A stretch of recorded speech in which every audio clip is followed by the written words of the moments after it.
An empty nester doesn't sit well with me for three reasons.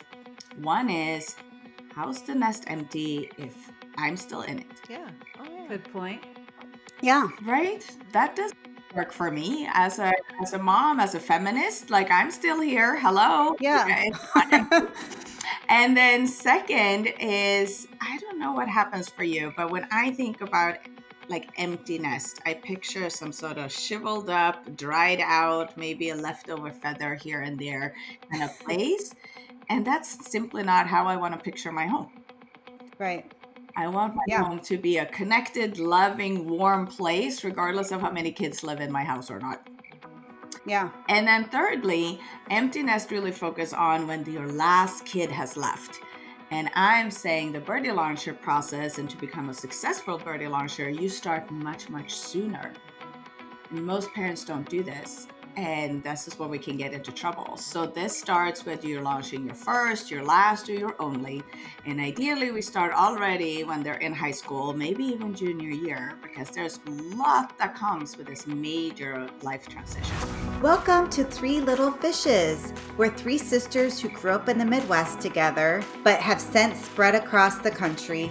I live in Los Angeles. I'm in Nashville. And I live in Philadelphia. We are all married with children, have all had careers, but now we stay at home with our families. Join us as we share secrets and stories about being women, wives, and mothers. We welcome you to laugh along, learn something new, reach out, and join our conversation. So let's jump in. What's up, fishes? What's up, fishes? How are you guys? Doing great. All right, what's great? Well, I don't know if anybody is watching this podcast, but I'm not in my house. I'm at our oldest place. I'm at her apartment. We're packing her up. It's the end of the year for her at Virginia Tech. So I'm at Blacksburg, Virginia for the next couple of days. We're actually doing something super fun. Like packing's not super fun, but we're going to go see Metallica on. Oh.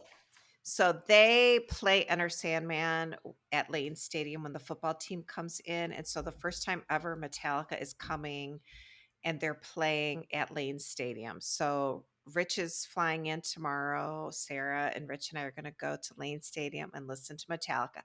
I'm not like a huge Metallica fan, but I feel like this is like one of those things that you have to go to. So we're going to tailgate. For sure. It's going to be a whole thing. We actually saw a Metallica pop-up store in downtown Blacksburg this morning when we were running some errands. So it should be really fun. So today, Sarah and I are being very vigilant. We're getting her all packed up and organized for her next apartment. And then we're going to Metallica. I know. I do think that's funny. I think it'll be fun. But if I think of Metallica and you, No. they do not go together. So I love this.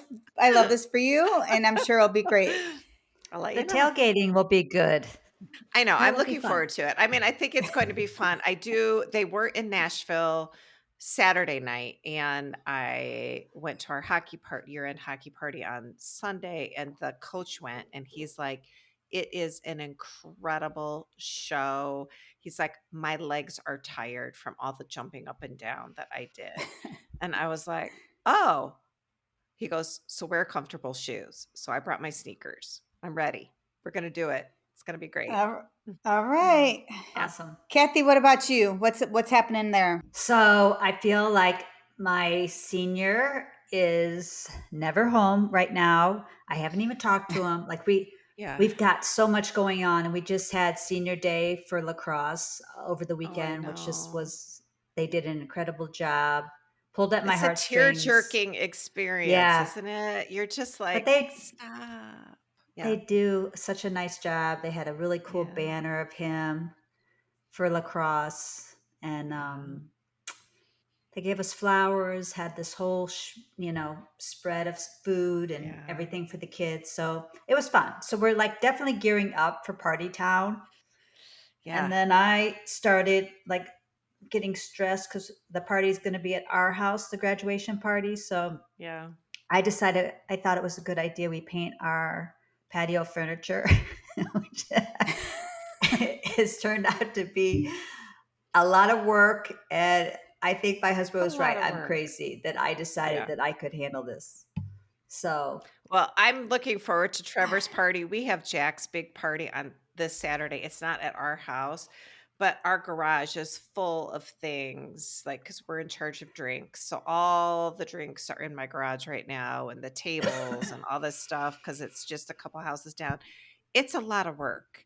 But Yeah. I'm yeah. excited about it. I think, Jack's party will be fun. I can't wait to get Oh, to it's so fun. Pennsylvania and see Trevor graduate and celebrate with you ladies. So Yeah, I I'm think it, excited. It will be fun. And speaking of your kids getting ready to go to college, we have a special guest today We do. joining us, Hannah Banker, and she is founder of Birdy Launcher. Mhm. And she is a life coach. She gives seminars helping families and moms get ready to launch their kids out into the world. So I feel like this is perfect for what you guys perfect. all have going on in your life. Oh, yeah. So I'm excited. I'm excited to have her on today.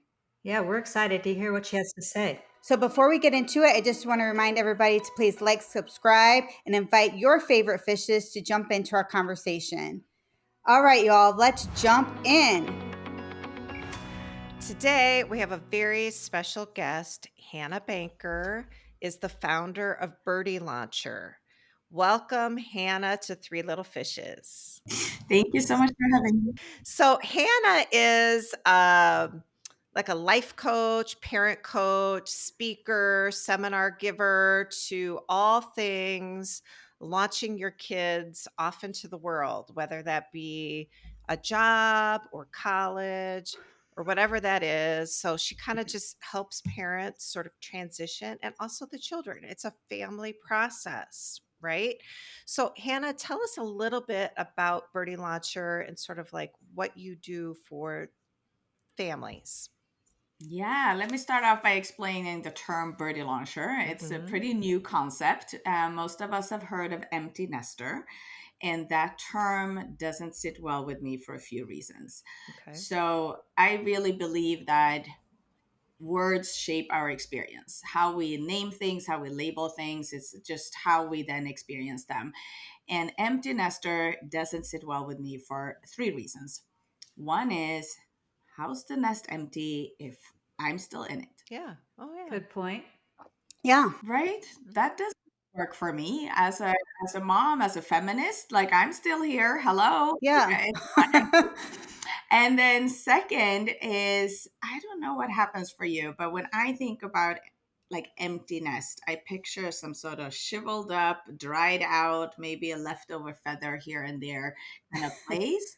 And that's simply not how I want to picture my home. Right.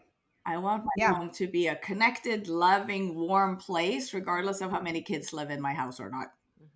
Yeah. And then thirdly, empty nest really focus on when your last kid has left. And I'm saying the Birdy Launcher process, and to become a successful Birdy Launcher, you start much, much sooner. And most parents don't do this. And this is where we can get into trouble. So this starts whether you're launching your first, your last, or your only. And ideally, we start already when they're in high school, maybe even junior year, because there's a lot that comes with this major life transition. Yeah. So with that is the concept of Birdy Launcher, right? And in that, we are not only as mamas, we're launching our kids into this big bright world, but we're also get the opportunity to launch us. So what are those next chapters of our lives going to look and feel like? That's like the excitement. And then in this process, we're in the soup of emotion, right? There's this pride and joy, like, score, we did it, Yeah. our kids have survived and we did it. Yeah. And we clothed them and we fed them and we nurtured them and we poured our hearts into them. And then it's, I'm not going to be there. I'm not going to know what's going on. So there's this worry, because moms, we worry. That's what we do. And then there's this tremendous sense of loss. Yeah. I'm not going to have my kid down the hall anymore. Yeah. I'm not going to get to hug them or see them or check in on their day the way that we can when they are under our same roof or in our same nest. So all of these transitions really is major, and we don't really do that well in this culture. We kind of skip over it. So that is part of the concept. So I'm happy to dive into more how I support mamas and the kids in this process. Well, that's Yeah, exciting. I like what you're saying. I have my oldest is a sophomore in college now, and I felt that like an immense loss when he went away. And I wasn't Mm. expecting it, even though I was preparing myself and having self talks about he's getting ready to go. But when it actually happened, I just felt very sad. And I have a second one getting ready to graduate this year. And I hope I don't feel that Mm. same feeling again because it was not a good feeling. Well, I'm sorry to say and to break it to you, but you're probably gonna feel it times 100. Oh, Oh, So grief, regardless of what it is, the loss that we're grieving, right? Grief and sense of loss is because it matters, because this relationship matters to you, because it's important, because it is sort of love that doesn't have a place to go is right. grief. So, of course, you're grieving that your oldest is leaving. It is a monumentous, like major life transition. And we're not preparing because we kind of think it's just how it is and we should just pull ourselves with the bootstraps and jog on and do more things and like suppress the grief. We're not in a culture that does grief well, particularly. So one way to prepare is to be aware, and now you are with the second one. It's coming, and then when the grief is coming, and it will pop up in all sorts of funny ways, right? Unexpected, whenever, just let your feelings be there. Most of us, we suppress it and we're like putting on a brave face and we're not going to let our children know that we're going to miss them. Or it feels like somebody cut off a limb and now a part of my body doesn't live in my house anymore. That's at least how I felt when my oldest left, and I was like, so how do we prepare? I think we prepare by being aware that it's coming. We prepare by having conversations with our kids, and that's a way to lessen our worry. We prepare by having the conversations if we're partnered, with our partners, with other family members that are under our same roof. We prepare by showing up and not going at it alone, which is a mistake that most moms are making. Is just, again, we're just going to do it and we're going at it alone, and we are herd animals. We're not supposed to do things alone. We need our tribes, we need our family, we need our village to show up. And then think about, most of us are of the age that we have experienced a tremendous amount of grief and loss in other areas of our lives. So what did I need then to take care of me, to metabolize those feelings? And then the trick is obviously to not get stuck in the grief, right? We need to let it feel our feelings to the extent that they're there. Otherwise, they are going to come out sideways and we might just, get a little nippy here and there, or like, so moving through it so we get to this next phase of the Birdy Launcher. My framework is really these three different pieces where we start with the grief, we go into the relief, because there's also most likely a thing or two that you won't miss when they leave. Right. There might be, socks on the floor, some shitty attitude, some slamming doors, like I need you, I don't need you kind of. Yeah. Because the teenagers' brains, so these emerging adults' brains, are not fully formed yet, and they Right. are going Right. through their transition. How do I dare to leave? I want to stay. I'm ready to leave. What is going on, right? They also fluctuate, and you get to be the airbag for all of their emotions and their expressions. Right. So sitting with that and just like naming, what are the things I'm not actually going to miss? No more lunch boxes, no more 6 a.m. right, getting up because there's a team meet somewhere in far away, or I can't go fall asleep because I haven't come home yet, because I haven't heard that key turn. So my circadian rhythm is now all out of whack and I'm not getting enough sleep because they're not going to bed when I'm going to bed. Like all those things, and sitting with it, and then watch out for this little guilt thing that sometimes pop up and say, you're not, as a mom, you're not supposed to feel this way. You're not supposed to feel relief. You're not supposed to. So we have been very socialized in our culture to feel guilt when it's misdirected and misappropriate. And then we move into the joy. What are all these things that are now available to you when you're not bogged down with the mental load and the hands-on parenting? And how do you want to live and show up for your next few decades of life? But to your point, Kathy, this grief, it's real. Yeah. And what we know about grief is that whenever we grieve again, if you lose one parent and then you lose your second parent, the grief from the first parent comes back and makes the grief the second time around even more. Yeah. So, yes. What I was sort of surprised by was my oldest two were very, very ready to go to school.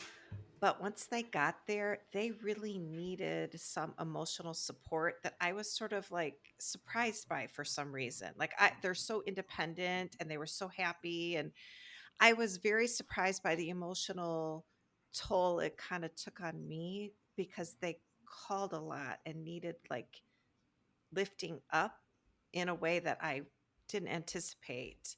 Talk to me a little bit about what you say for at Birdy Launcher about preparing the child for those unexpected feelings that they may have when they get away from the family Of unit. course. This is so interesting. I was talking to somebody the other day, a dad, and he was like, well, once they move, my parenting is kind of done. And I'm like, no. Yeah. College does not parent. Yeah. So this idea that we are done, we're not done.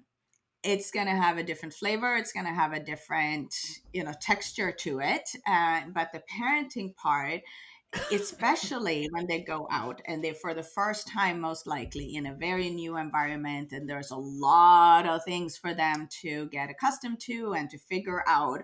They're no longer living at home. Food is going to be different. They probably have a roommate, 2 or 3. And so there's a lot of that interpersonal relationship building that needs to happen. They're on their own, figuring out classes and getting to where they need to be on time. It is a lot. Mm-hmm.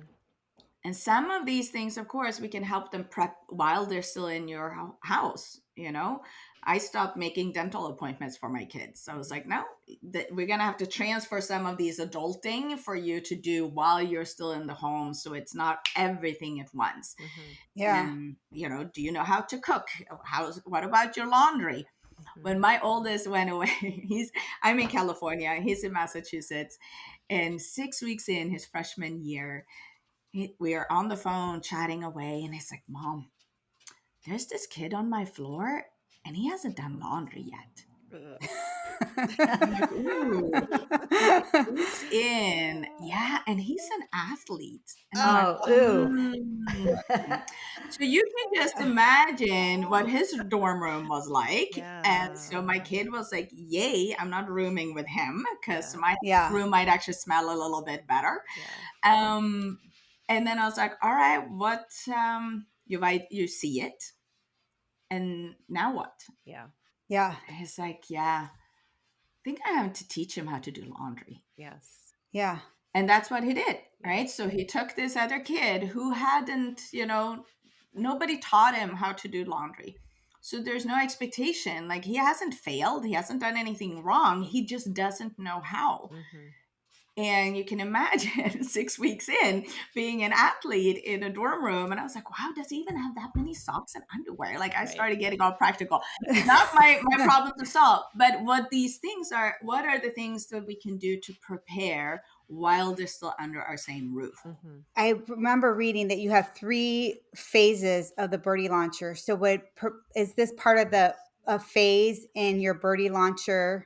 Yes. So what I prefer to do is to start working with parents and especially mamas when the kids are still under the same roof to really be able to portion these things out. So you don't have these conversations about, hey, this is what I'm worried about. Like, are you going to be out partying all night? Or maybe you won't make any friends. Or are you going to eat? And what are you going to eat? And what about those freshman 15 pounds? Like, how are you going to exercise? Like, whatever those things are that you're worried about, you don't want to wait to have those conversations with your kid until the night before you're moving in and you're standing there with the boxes, right? Right. And then we have these adulting things again, the laundry. Can you cook at least a few things? How do you budget? How do you do these things? All of that we want to do while they're still in the same nest, ideally. Yeah. And for the mamas and the dads out there that haven't gotten there yet, and they're like, ooh, we're heading up to graduation, not fret. There's ways to get it in and do it. But that's part of those phases of really starting much, much earlier. Yeah. And what is so interesting to me when I work with clients or talk to parents about this is most people plan more for a trip to Europe. Yeah. Then they do this major life transition. Yeah. All right. You're going to go to Europe. You're going to book your flights. You're going to figure out your hotels. You're going to figure out where you want to eat.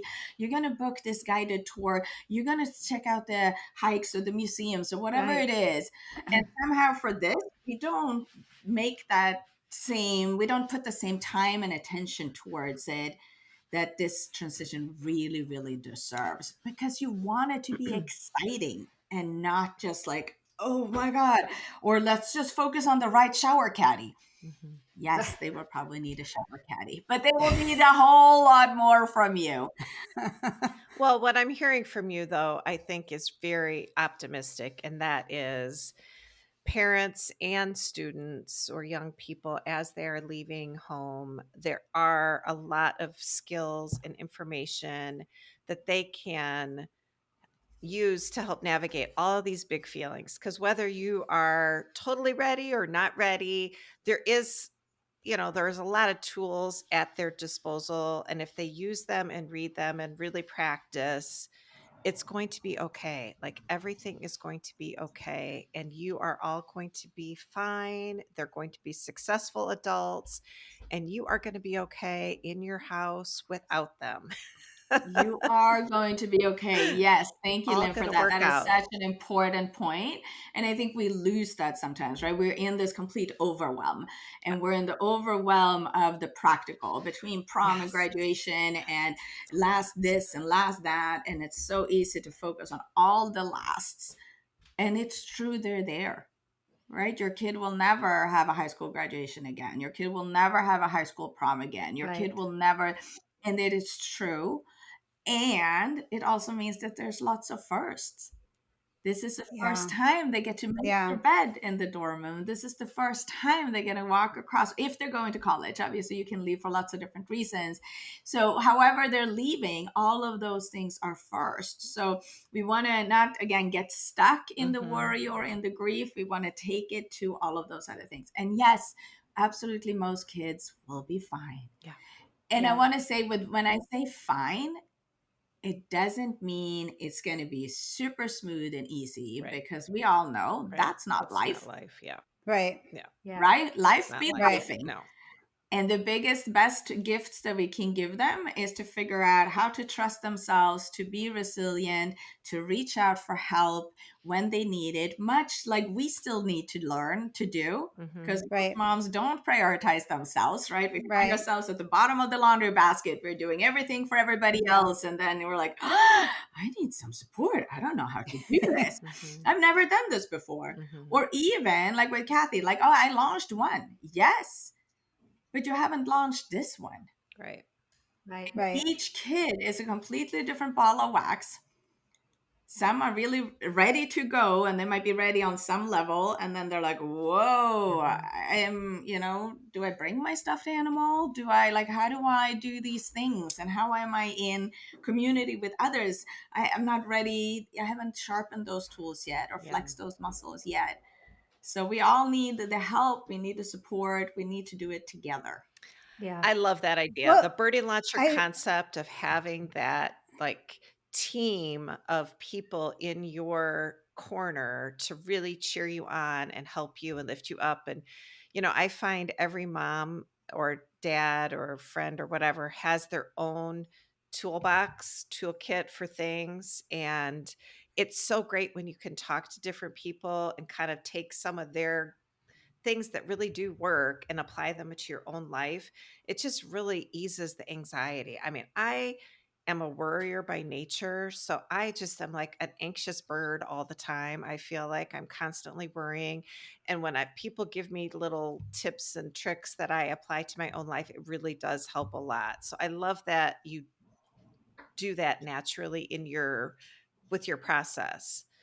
So I Yes. hope people really can look into some of the tools that you have and seminars, and you work one-on-one with families too. Is that correct? Yes, exactly. I work usually one on one with the mamas because what we want is to strengthen the mamas to be able to have some of these conversations with their kid. And sometimes the kid is brought in and we just do it together. If there's, Mhm. depending on the relationship between parent and kid, there might be that a facilitated conversation is the right way to go. And usually it's about like, here mama, here are the tools, you and I can role play, we can flex it, we can sit with your grief, and you can bring all the Kleenexes that you want, and I'm welcoming all the Yeah. emotions, and let's talk about the guilt phase, and then really decide and set out for yourself, like, what kind of parent do I want to be in this next phase of parenting? Yeah. And I think that is crucial because there is this loss of control, to be frank. Sitting here being recovering type A myself, I won't have close dibs on all the things that's going on, right? I won't be able to check grades. I don't know exactly where they are. I'm not doing any of these things. So, how am I going to manage my anxieties around that? Mhm. And I usually say parenting, regardless of age, is about 80% managing your own anxiety. Mhm. Yeah. Yeah. Yeah, Yeah. I Hannah, I agree. wanted to ask you, Linda and we had a podcast last week talking about our oldest kids letting go because they're adulting now Mm. and they're making decisions. And Mhm. That you may not agree right. with, right? Like, Well, like for Mm. right? instance, Like, my son decided to go on a spontaneous road trip, but he did not tell us about it. And so I ended up worrying because he turned off his location. I couldn't see where he was. Not that I'm Mhm. always checking his location, but it was just weird behavior. And then I found out he went to go see our parents, which was totally fine. But I just thought it was interesting that he felt like we would be upset about it and not being, forthcoming in like what he was doing. And so, Yes. it's like those kind of adulting decisions, you know, did we handle it wrong, right? And Linda, her daughter, ended up getting a tattoo. Yes. So that is so interesting, right? So we know that in an ideal world, to become a successful birdie launcher, you're going to have to shift your parenting. Like if you're trying to parent your kids the way that you parented them when they were 10 or 13, they're gonna buck and revolt and they will have none of it. And what is interesting is when they leave your house, wherever they're going in the world, this is the first time that they actually have agency over their contribution to your relationship, because they're not coming home for dinner, they're not coming home to sleep, they're not coming home. They can choose to turn off locations, not reply to your text, not pick up the phone, Right. and it's their call and you have nothing. Right? You have to pick up the phone. Yeah, sure, mom, whatever. I'm 3,000 miles away. Like, sure. Yeah, what are you going to come spank me? Like, no. yeah. So you don't have that level of influence or control. So this again is a good conversation to have, and easier done when you're still in the same nest, is what kind of relationship do we want to co-create together when you are leaving? And as a mom, like, right, how do I keep you close when you're far away? Like, I want to know, and I might have to let go, to your point, Kathy, like, of a lot of things. Just because I want it doesn't mean I'm going to get it. And so in that shift, right? So with my oldest, we had this conversation where I started having these conversations with him fall of senior year in high school. And I said, hey, kiddo, I will always be your mama. So it's not like we're going to become peers. There will always be a hierarchy shift, a difference in that I'll always be your mom. And as an emerging adult, as you're going to live far away, you're going to make your decisions and live your life, which again is the point, right? The point of this parenting thing is that we have raised future adults to the extent that they actually can leave. So like, just remember that is the goal. We don't want them necessarily 6-year-old boys, in the basement with the train tracks, right? So we want them to leave. And so then how do we, like, in that shift of parenting? So when we started having the conversation, my kiddo and I was like, it's going to shift.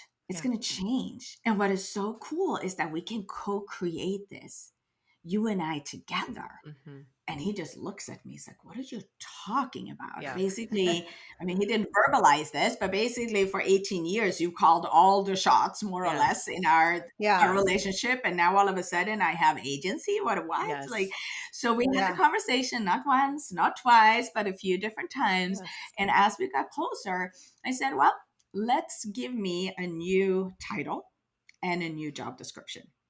Oh.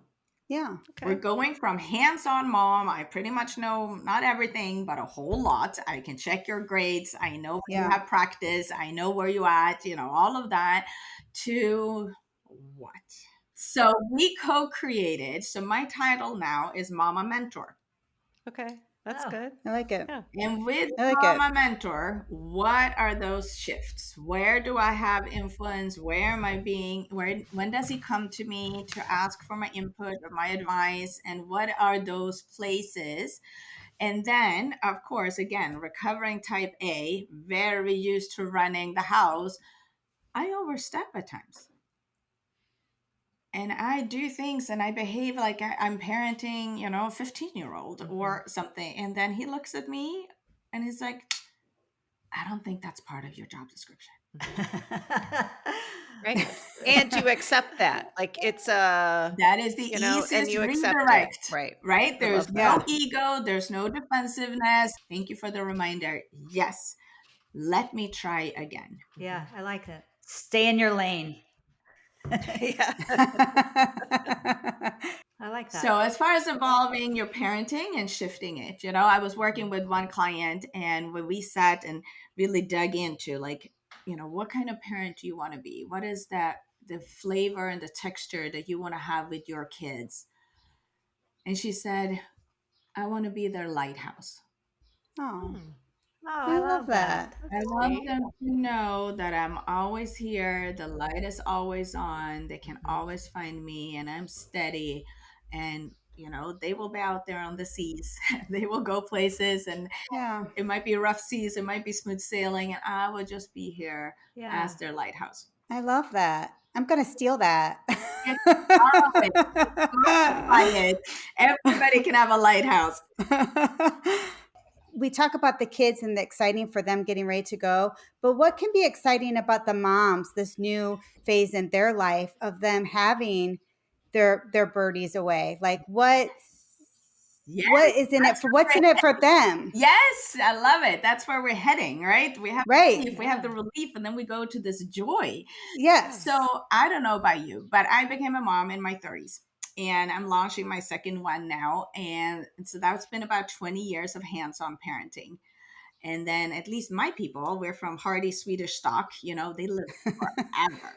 So I'm looking easily at another 4 decades of life, which then puts the mommy years in perspective, right? That's 20 versus 30 plus 40. So what is now my identity?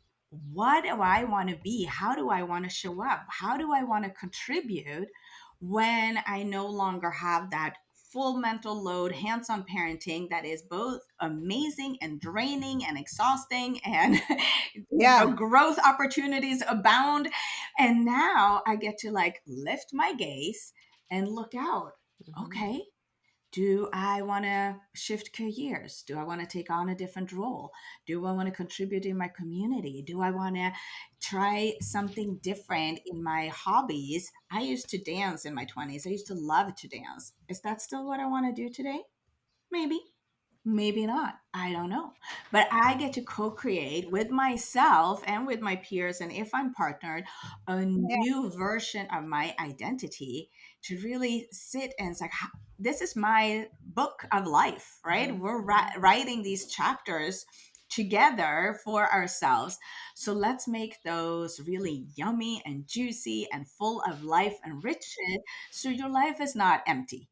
Right. Love it. Right? Because you can sit and shivel in that empty little nest if you want, or you can refeather you and become and take over and do your life the way you want to do it.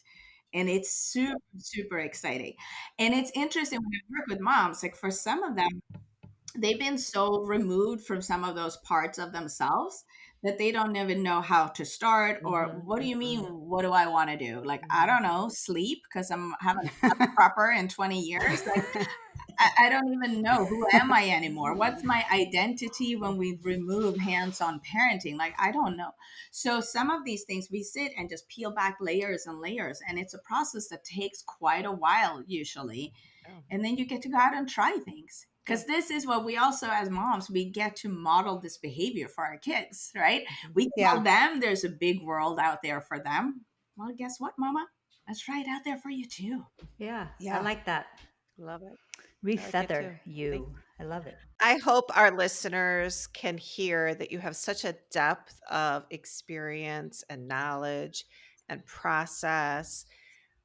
Tell our listeners how they can find you. My website is birdylauncher.com. So Birdy with a Y. And then I also have a free guide about exactly this thing that we've been talking about. How do you evolve your parenting? So the free guide can be found at birdylauncher.com/free offer. Okay. And then, of course, you can find me on Facebook, on Instagram, all Birdy Launcher with a Y.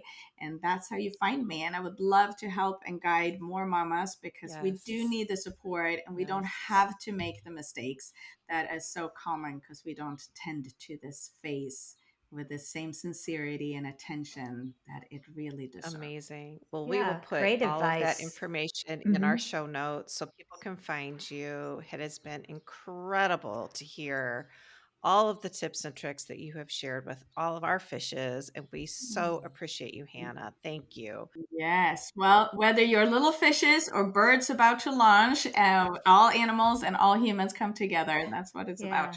Thank you so much for having me. One of the things that I really appreciated, and I wonder, Kathy, if you did too, especially since you told her that you're feeling sad about your kid leaving for college, is to live in those feelings, that's totally fine. And the trick is to just not get stuck, right? So I thought she had some really good, thoughts and ideas on that. Yeah. And that we all need our village, which is what we talk about, that we need our village and we need our friends. We're here. We need our people. We're here for all of you. All right. So speaking of moms, it's Mom's Day this weekend. Yep. That's right. How is everybody going to celebrate Mother's Day? I don't know, Linda. Like whenever we talk about Mother's Day, I remember you being like last year, and I was surprised to hear this, that you don't really love Mother's Day. I feel like it's a little bit of stress, and everybody always asks me like, what do you want to do? What do you want to do? And it's like one more decision I have to make. This year in particular, however, I did say to my husband, who has been asking me what I want to do, I'm like, I want to do very little because we have Jack's big, huge, like we've got like over 200 people coming to this party the night before. So I feel like I'm going to be tired. Rich said he would try to make Eggs Benny. My oldest is going to be home from tech. So, we're going to try, I think they're going to try and make Eggs Benny, which is something I love. And then just as a backup, I would like a cinnamon roll from like the Puffy Muffin, which is like this little bakery by our house, and black coffee. And I just want to lay around. Like if the weather's great, I'll be at the pool. If not, I'm just going to sit and read a book or whatever. I want to do very little on Mother's Day, and we're not hosting anything, so that's dreamy. What are you guys doing? Johanna, my youngest, really still loves and cares about Mother's Day, which I so appreciate. And so she loves to make breakfast for me. So I did hear that she and Tim Princess and Riley toast are going to Princess Toast. She has a pretty good palate, and she knows that I also like Eggs Benedict. So I think that she's roping Tim into trying to make Eggs Benedict. And luckily for me, Tim can actually cook. Yeah, he's a good cook. It's all going to be fine. But Linda, I feel like you. I feel like life has been busy and stressful, and I just don't really want to have a plan. I just kind of want to just relax and just kind of enjoy the day and feel like for once we don't have to run all over the place and just take a minute. Yeah. Kathy, what about you? I actually asked Peter about the Eggs Benedict as well, because I think we got a recipe from Martha Stewart. That's easy, Eggs Benedict. It is. So easy. he's I've never done this recipe. We'll post that in the show notes, but he's never made it before. But he said that he would do it, so I said, "All right." I almost feel like I want video evidence of Rich and Peter making this Eggs Benedict because I've never ever seen them in the kitchen. So I think this would be super fun to see them make this for you all. Sarah will help Rich. I mean, I will say my husband makes a mean scrambled egg, but the poached egg, that's the poached egg could be adventure. tricky, but Yeah. I think it's great they're willing. So it's going to they're start my trying. day Yeah, that it's way, amazing. and I don't care if it doesn't turn out really. I don't either. It's fine. I think that that's so sweet. But you know what else we're going to do is we love a good cocktail with our brunch. And so we found a raspberry Sunrise Mimosa, which looks delicious, and we'll post that in the show notes too. So if your Eggs Benedict doesn't turn out, at least you can have a yummy drink. Right. It doesn't matter. Yeah. Yeah. It's going to be amazing. Yeah. I don't have to make it, and bonus, I don't have to clean it up. So Yeah, whatever I feel the same. happens, it's a win. That's what That's what I said. I don't want to be in charge of cooking. Amazing. Yeah. So I don't know if our listeners remember, but we love a good jingle for any holiday. And so for Mother's Day, we've come up with a jingle that we thought we would share with all the moms out there. And Kathy is going to read it to you. Happy Mother's Day to the moms with babies and those with teens. The nest is quiet or bursting at the seams. Playing and listening, laughing all day. We're singing your love in a big bouquet. Bonus moms, brunch queens, cooks with flair, making life brighter with all that you care. Wherever you are, in joy or strife, we celebrate you, the heart of our life. So happy Mother's Day to everyone. Cheers. Cheers. Cheers. Let's do a little And cheers to our mom. Our mom, Renee, Aw. the best mom out there. She taught us everything we know. We love and appreciate you, Renee. You're Yes, the Mom. best. Love you lots. Happy Mother's Day. Happy Mother's Happy Mother's Day. We want to thank you for listening to our podcast and letting us sisters jump into your day. Please make sure to follow, rate, and review us. A special thank you to Hannah Baker for being our guest today. Her email will be in our show notes, as well as she has a free guide with some good information about the Birdy Launcher. So have a wonderful Mother's Day weekend. Sisters out.